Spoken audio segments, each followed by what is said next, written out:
नमस्कार, मैं हूं बॉबी और आप देख रहे हैं एशियन स्काई न्यूज। अब बड़ी खबर इस वक्त की आ रही है। सुप्रीम कोर्ट से दिल्ली सरकार को बड़ा झटका लगा है। दिल्ली के मुख्यमंत्री अरविंद केजरीवाल को अब सुप्रीम कोर्ट से झटका लगा है। दरअसल सुप्रीम कोर्ट ने आज दिल्ली नगर निगम में 10 एल्डरमैन यानी मनोनीत पार्षद को नामित करने के दिल्ली उपराज्यपाल यानी कि एलजी के फैसले को बरकरार रखा।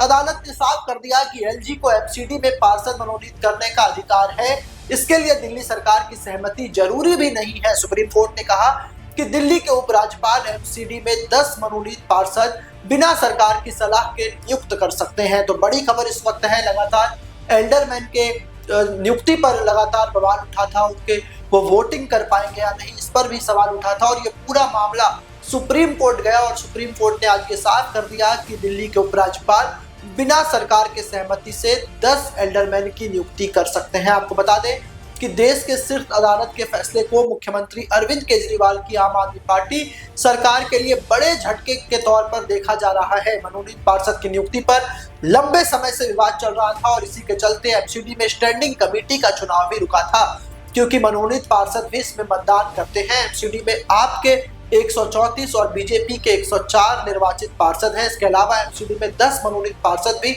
नियुक्त किए जाते हैं, जिनकी नियुक्ति उपराज्यपाल विनय कुमार सक्सेना करेंगे।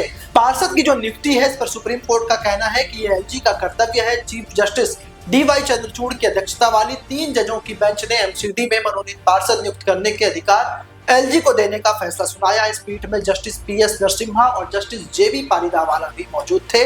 जस्टिस नरसिम्हा ने कहा कि एल्डरमैन की नियुक्ति एलजी का वैधानिक कर्तव्य है। वो इस मामले में राज्य कैबिनेट की सहायता और उसकी सलाह से बंधे हुए नहीं हैं। पीठ ने स्पष्ट किया कि 1993 में संशोधित दिल्ली नगर निगम अधिनियम की धारा 3/3 एलजी को एल्डरमैन नियुक्त करने का अधिकार देता है। दिल्ली के प्रशासक के तौर पर मिला यह अधिकार ना तो अतीत का अवशेष है और ना ही इसके जरिए संवैधानिक शक्ति का अतिक्रमण होता है। आपको बता दें कि दिल्ली एमसीडी का नतीजा कैसा रहा था। दरअसल दिसंबर 2022 में हुए एमसीडी चुनाव में आम आदमी पार्टी को 134 वार्डों में जीत मिली थी, जबकि बीजेपी को 104 वार्ड्स में जीत हासिल हुई है। इस तरह एमसीडी में पिछले 15 सालों से चली आ रही बीजेपी शासन को आम आदमी पार्टी ने खत्म कर दिया। कांग्रेस को 9 वार्डों में जीत मिली थी। फिलहाल एमसीडी में आपको बहुमत प्राप्त है और ये मामला लगातार लंबे समय से खिंचा आ रहा था, जिस पर सुप्रीम कोर्ट ने अपना रुख साफ कर दिया और एलजी के पक्ष में फैसला सुनाया।